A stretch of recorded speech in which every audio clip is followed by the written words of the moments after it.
The first television set was fired up in the 1920s, after basically being in development since the mid-1800s. Of course, movies were still being created and viewed since the 1890s using different means, but it wasn't until the late 1920s when live broadcast television programming began.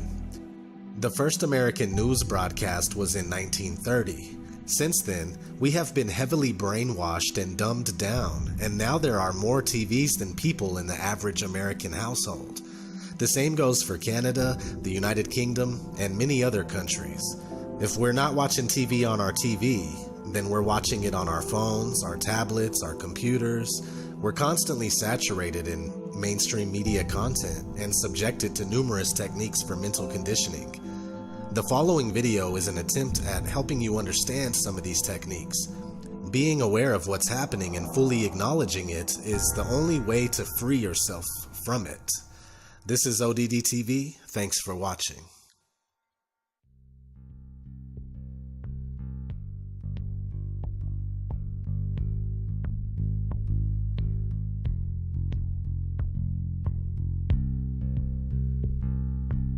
Psychological warfare has been waged against America for much of this century.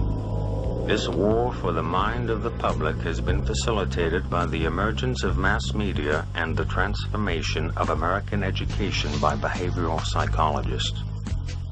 In the book 1984, George Orwell warned that people were in danger of losing their human qualities and freedom of mind without being aware of it while it was happening, because of psychological, emotional, and intellectual manipulation, mind control. The most effective way to protect yourself from subconscious manipulation is by being aware of how it works. What the conscious mind believes, the subconscious acts on.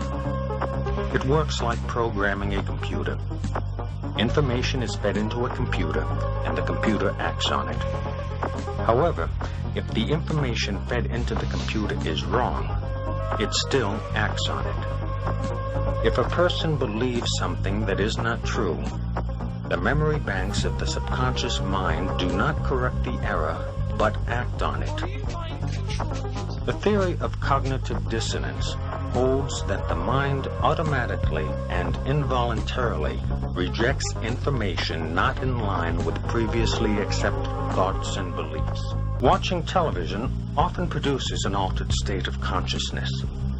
Though not consciously perceived, the television screen, while appearing static, actually flickers. Any repeating light or sound pattern can lead you into an altered state. A hypnotist uses pattern speech by varying the pacing and inflection of his voice to induce this state of mind in his subject. It is in this state of mind where one is the most receptive to mental programming. Whether or not the information takes hold in the mind depends on two factors: trust in the source of the information and repetition of the message. Trust in the source of the information induces acceptance of the message as true, even if it is not understood. Repetition of the message embeds it in the subconscious so that acceptance of its truth and accuracy becomes a conditioned response. Thus, this information will be accepted as true without thinking about it whenever it is presented again. The flicker rate on the television is very, very important. It was timed to be so many cycles per second, and it actually just meets with the brain patterns for an alpha state. When our brain sees it through our eyes, we start to adopt that flicker rate in our mind, and we go into a deep alpha state. Watch children and watch their mouths. They drop open. They won't hear their parents talking. They're hypnotized, in fact. Why would they give that particular flicker rate when they could have chosen of a whole variety of flicker rates? It wasn't an essential thing to have. So it was done for a purpose. It was meant to be hypnotic. It was meant to be used as a tool of propaganda and indoctrination, even through the guise of entertainment and so on. It also was to create a new society because they were the avant-garde as I say, leading the sexual revolution through drama, through little documentaries, fiction, non-fiction, all combines. Once again, back to Plato, the audience see what they see. You understand that it's even worked out towards different age groups. There's something on for everybody, everybody's age group. Each age group is actually being updated as well, even the elderly ones, into new ways of thinking or seeing things. But the target mainly was for youngsters. If we take one of the world's experts on propaganda, who was Jacques Ellul, who wrote extensively on how the mind works and how all entertainment, he said, that has to do with government programs such as police, detective stories, detective series, which contain little human dramas as the hook that you identify with, to make you watch the whole story. The child gets kidnapped, detective goes on a hunt, he goes through hell and fire to get that child back.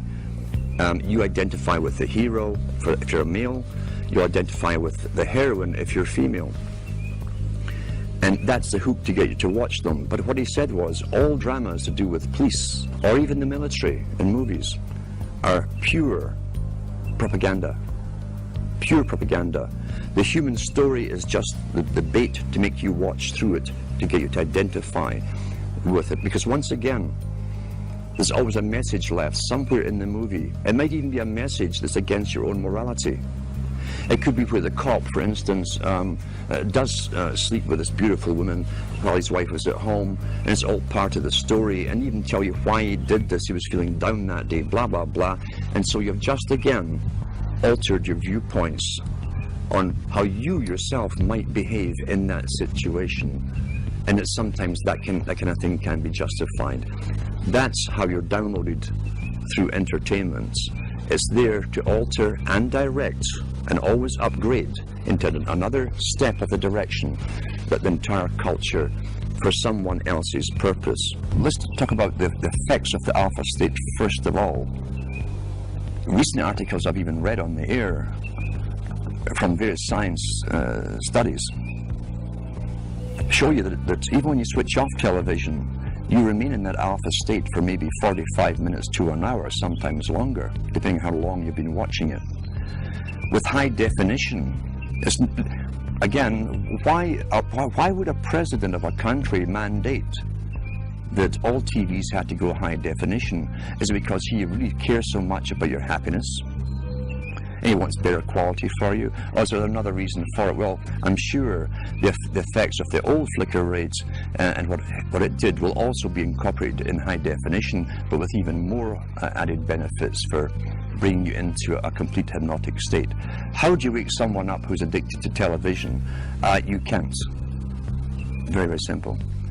You can't get your daily brainwashing, where literally it's bypassing any consciousness in the person. You can't take that every day and still try to wake up and learn at the same time.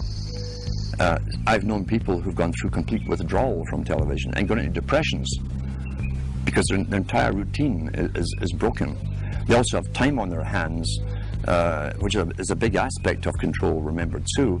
If you can take time away from a person who can think for themselves, who might say, oh, I'll go and read a book, I'll go and study something, or if you can take that time away from them and have them mesmerized in front of a television set, then you'll keep them dumb, stupid, compliant, and going along with the system. I always advise to people, if you know someone who's watching TV, it's quite simple to find out where they are mentally, psychologically, in the understanding of things. You can ask them a few simple questions. If they give you standard television answers, forget it. Simple as that, forget it. If you see some spark of their own opinion coming in, there's maybe a chance you can do something with them. But you cannot get off. You see, television, it can be classified as a drug. People think that hypnosis is some mysterious, esoteric thing, and it's not. It's just simply a mental transaction in which a person has focused their attention, they've stopped being critical, and they're more open to suggestion.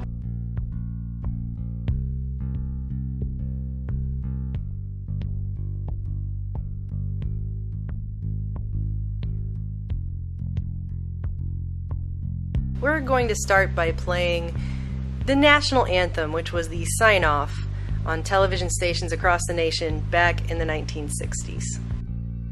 Our national anthem.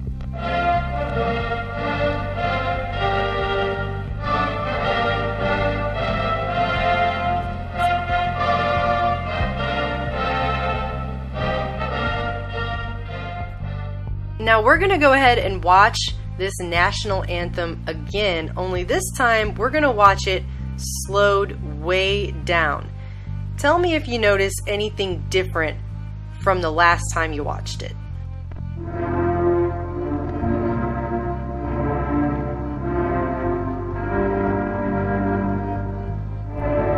Did you see the letters change at the bottom?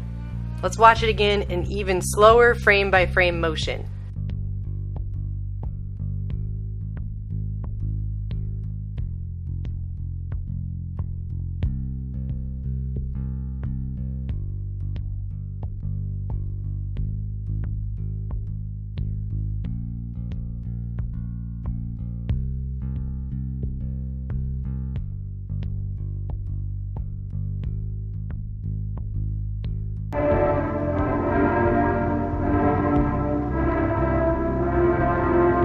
It happens so quickly you can barely see it, but you aren't meant to physically, literally see it. You are meant to subconsciously see it. It is meant to go into the subconscious and implant itself into your brain on a subconscious level. And this continues throughout this entire national anthem, and it becomes basically like the script for the movie They Live.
This video was shown signing off of television programming for the day throughout the 60s, and we know that during that time is the same exact time that the mass mind control MK Ultra project, the government covert operation, was going on in the United States. They were carrying it out on the American people, and that's been admitted. The CIA admitted it in, 1970? And there's even a speech where Bill Clinton apologized for it in 1995. So this is all on record. This is not a debunked video by any means. In fact, everything I've looked up on this video has only gone to show that it is in fact a real video that was in fact shown on national television networks throughout the country in the 1960s. And if you guys think they're not using this kind of programming today, I assure you that they are. It's just gotten much, much more sophisticated.